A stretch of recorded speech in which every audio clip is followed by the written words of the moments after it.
Well, the key word there is exponential, right? The network effect and the doubling effect that happens every year. It's like Moore's law or something, Bitcoin's doubling effect, the network effect. And we saw it with the internet. So the internet in the 90s was bouncing around and we got to like 300 million users. And then around 1997, I believe, Netscape went public. And that was the moment that suddenly went up to 2 billion users.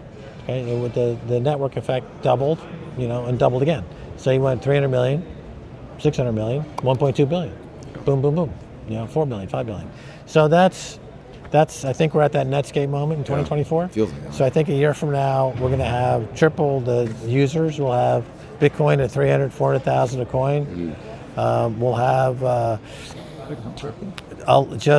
people are pulled into it. It's like a black hole, if you will. All value, everything goes to zero against Bitcoin in terms of purchasing power. Yeah. So that means not only fiat money, but stocks, bonds, commercial real estate, fine art, gold. Gold gets demonetized. I mean, Trump did mention gold, and silver. Yeah. And that's a target that you're going for. And the number go up component of Bitcoin is very compelling because people are inherently, greedy might be too strong a word, but I think it's like I've said before, Bitcoin is sent by God for humans to unfuck their money. So the greed portion of our character as human beings is a little over tweaked. It served a purpose, maybe more utilitarian in our previous hunter-gatherer existence. But when you can print money and then buy institutions and buy media and things, okay, now you see what's happened to the culture and society. It's become extremely decadent and it's collapsing in many ways.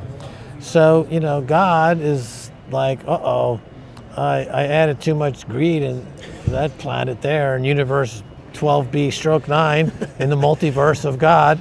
It's like, I gotta come up with a patch. He said, didn't I send my son down here? What the fuck? What happened to that? Well, you did what? You fucking crucified him? What are you, fucking morons?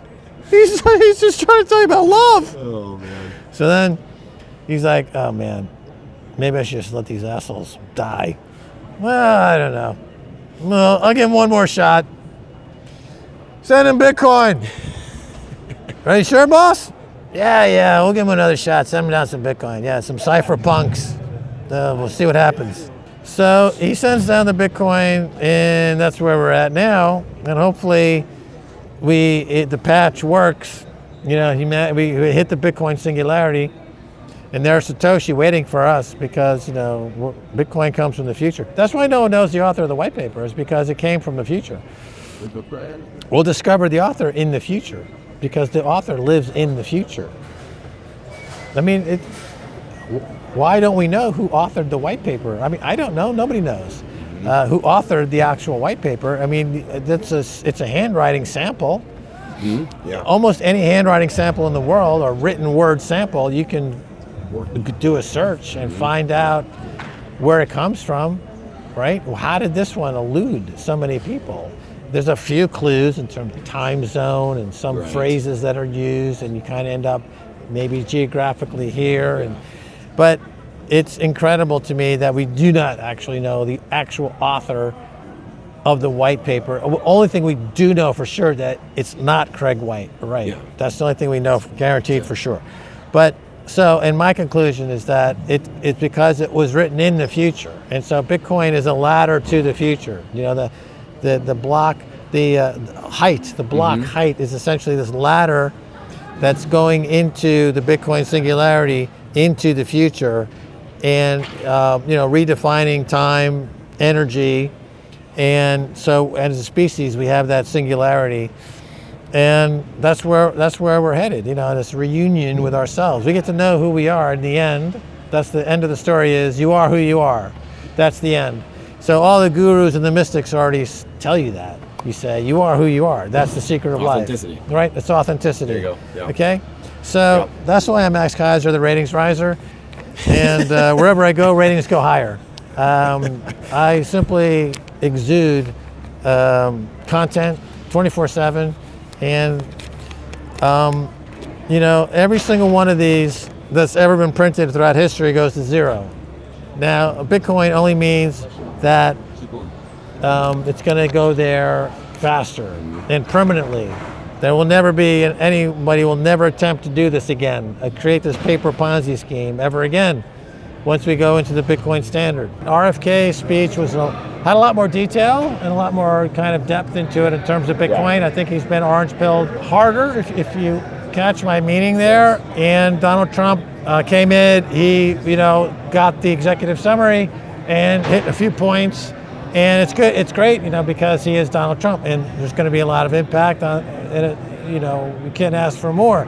But if you're just saying, you know, analyzing it, let's say word for word, note for note, I'd have to say RFK, you know, seems to get it more. Mm-hmm. I would say underwhelming. Trump's speech was very underwhelming, and I expected more, to be totally honest. And from as much as you can expect from a politician, I expected a lot more. So I think you nailed it. That's exactly, and a lot of people here too. I just talked to a lot of people. So what do you think it means, I guess, the Trump Bukele relationship going forward? Presuming that Trump does win, which is not a guarantee, but what do you see going forward? Obviously, it's been a lot the last week or so. You've made a lot of noise, Bukele himself, Trump. Where do you see things going, though, truly, at the end of the day, if he does win, that relationship between those two countries? The relationship between Trump and El Salvador and President Trump is excellent, and it was during his first term, and I'm sure it'll be excellent during his second term. The past week, there was some tension in the air and a bit of controversy for a couple of different reasons. I think that when President was speaking, he went off the cuff and kind of went on a sidebar and spoke extemporaneously about the situation at the border. Just in the past few days, a Salvadoran national attacked somebody in the U.S., and so this, you know, triggered that kind of sentiment in his mind. And, you know, he gets away with saying lots of stuff and not getting a lot of pushback. Mm-hmm. But in this case, I felt immediately that this would be an opportunity to actually push back a little. And then he doubled down and said something else, and people were like, hey, you know, Max, you were right. You know, this is not correct to be making these statements because they're materially wrong. They're factually incorrect. He was suggesting that El Salvador is dumping violent criminals into the U.S. That's absolutely incorrect. They're dumping their criminals into the United States of America, and we're not going to take it anymore. The truth is that during the Clinton administration, they were dumping gang members from Los Angeles, MS-13, into El Salvador. And that became the gang problem in El Salvador. It was exported to El Salvador from the United States. And that story, I think, needs to be refreshed, that people understand that's the true story, and that the remarkable progress that's been made by President Bukele is even that much more remarkable. Number two, to give you more context, there was CPAC, and both President Bukele and Trump spoke at CPAC, and everyone was talking about President Bukele. He was the star of CPAC. And, you know, Donald Trump, I think, feels a little jealous that the President Bukele is really the most popular leader in the free world. He's young, he's very smart, he's dynamic, he's done absolutely fantastic things in the country. So there's a bit of rivalry there. But I think, you know, the new administration there won't be any problems. I know that Don Jr. has been to El Salvador and met with the president. You have Matt Gaetz has been there more than once. He's actually buying property there. There's now an El Salvador caucus in Washington, D.C., which will be very active. And so I think this whole past week will be forgotten. I kind of amplified it a bit just because I thought that it would cause a little drama, which why not? Right. You know, that's kind of what I'm good at anyway, you know, like stir the pot a little bit and without getting thrown out or arrested. You know, that's always the challenge for me, is to stay out of jail. So I think that all went okay. You have put your neck on the line over and over and over and over again. Most people will not do that, and that's a fact. But you are for so long. Why?